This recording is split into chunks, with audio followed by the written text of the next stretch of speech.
So here we've got our our fitted bodice. We're going to talk about facings for the fitted bodice, which would be adaptable to, like a dress or a shift block, or if you had a full skirt on it or whichever. So the all-in-one facing that we're going to be doing goes all the way across. So it goes from the side seam up the armhole, across the neck and down the other side. So it means that you get a nice clean finish around both of the armholes and the neckline.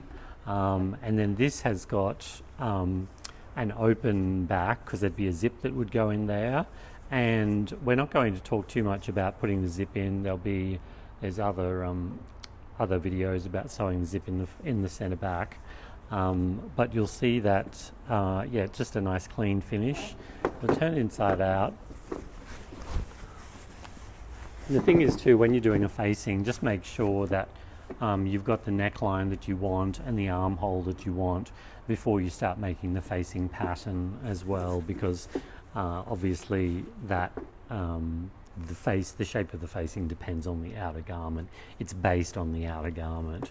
So here we've got it goes up, finishes off the neckline, scoots down around the underarm, and then up the other side here, and then around again. This one has also, I talk about these in the sewing videos, but this has also got a couple of edge finishes for the facing as well. So there's one where the overlocking's just turned under, there's one with a Hong Kong bind, and then on the other side it's just overlocked. So this is the cheapest finish, but I talk more about that in the other video. If you were going to do a collar on your garment, if you had a fitted neckline with a collar and you wanted to finish off the armhole, I'd probably suggest, rather than doing a facing around the armhole, I'd probably do a binding. It's just that with this, if you're going all the way across, it just provides, this all-in-one facing provides extra support around the armholes and across the body as well.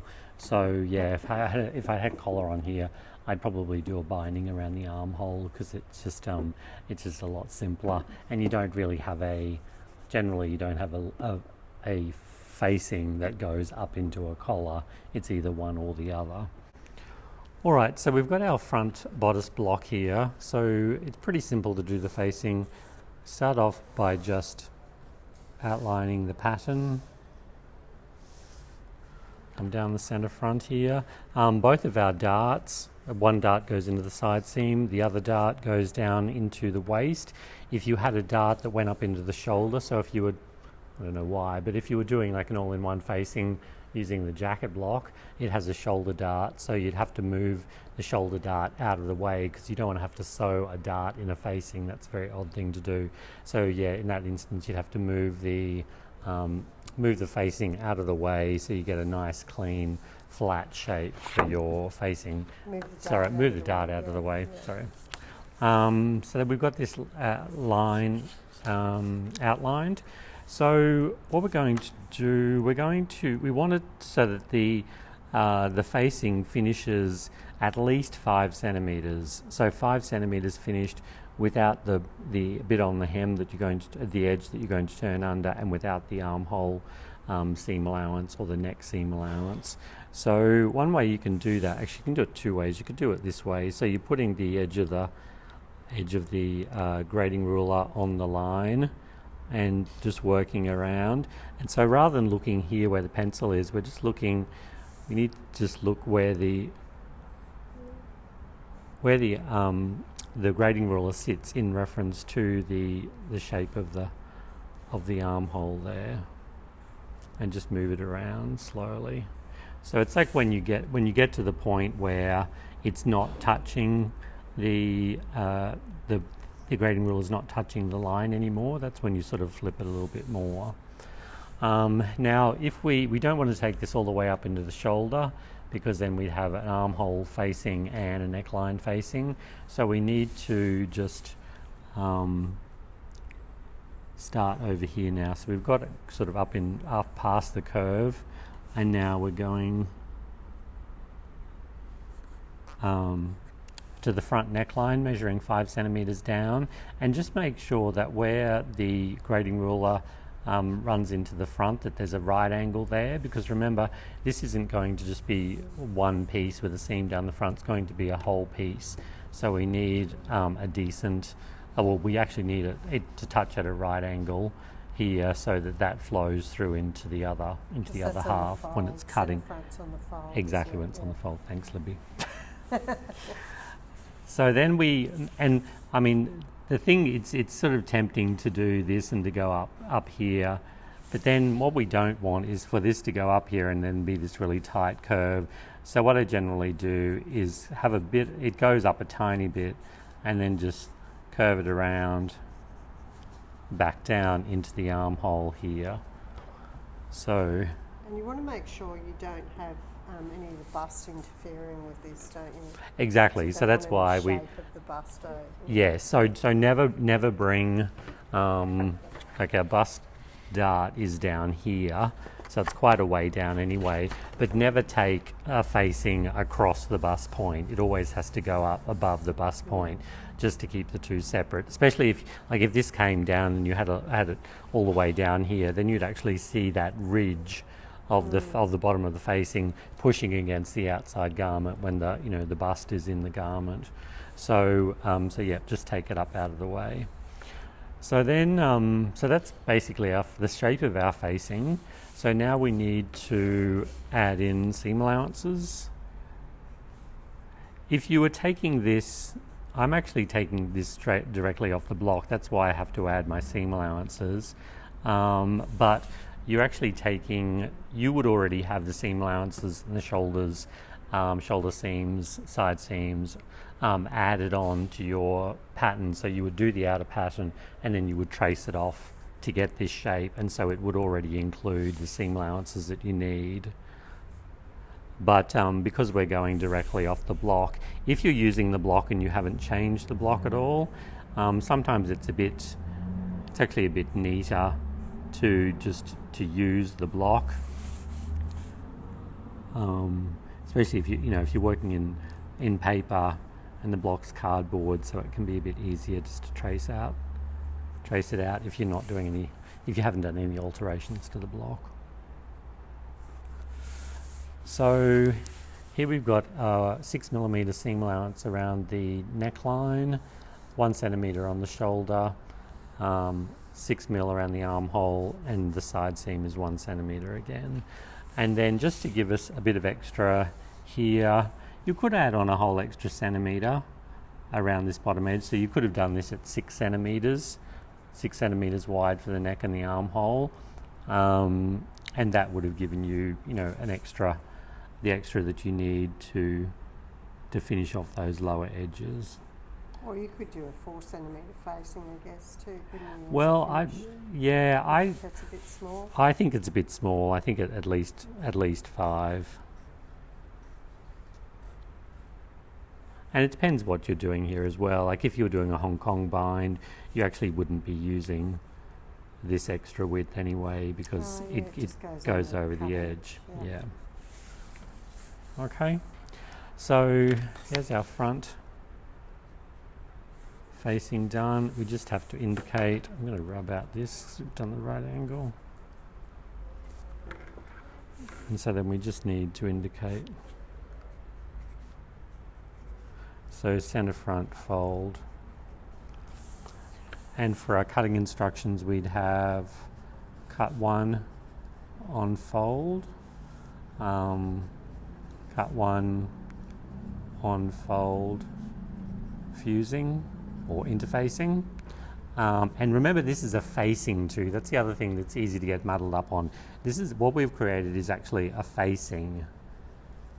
And there's a difference between the facing and the fusing. The fusing is the iron-on interfacing that you put onto the facing, and the facing is what this piece is actually called because it faces the garment, it faces the armhole, and it faces the neckline. Okay, and our block is a size 10. And your name. And your name, exactly. Always a good idea. A piece gets lost, we can put it in your box. So it's our back facing. I'll just run through it very quickly. So just outlining.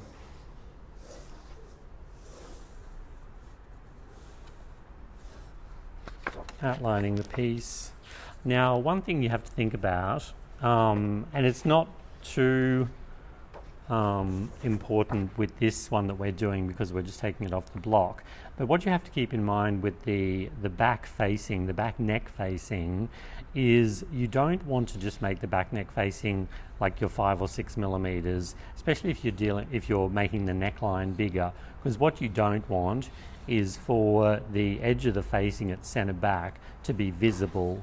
So if we just did a 5 centimeter one there, we'd have this coming across, and you'd see the edge of the facing, the bottom edge of the facing, when it's on the coat hanger, you know, in store. So it's always nice to make sure that your back neck facing, or your back facing at the neck, goes down below the front neck edge, so that when it's, you know, all finished and you've got a nice big space to sew the label on, and you don't see that bottom edge. And it's not a big thing, but it makes a bit of a visual difference when you see a garment finished on the rack. So I'm going to make mine 10 centimeters because I know that comes down below this front neckline. And yes, again, if you lowered your neckline, you'll need to check it from your pattern, won't you? yeah. So I think whatever you, yes, I don't know what I was going to say then.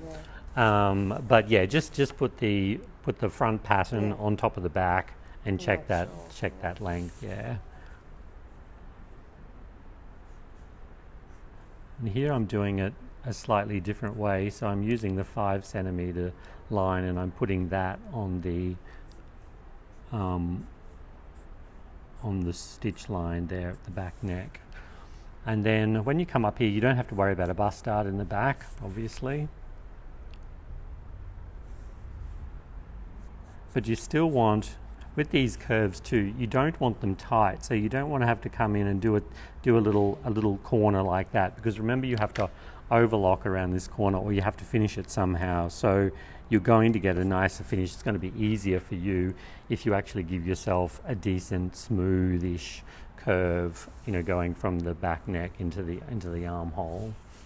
And also too, whatever your back seam allowance is on the outer garment, which would be, in this instance, it's 1 centimeter for an invisible zip, you're just going to add that on to the back, to the center back here, and it's a sewing thing that, you know, that deals with what happens with those seam allowances as well.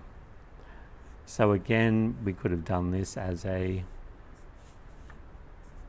6 centimeter wide facing, so we wouldn't have had to add on this extra little bit, but it is what it is.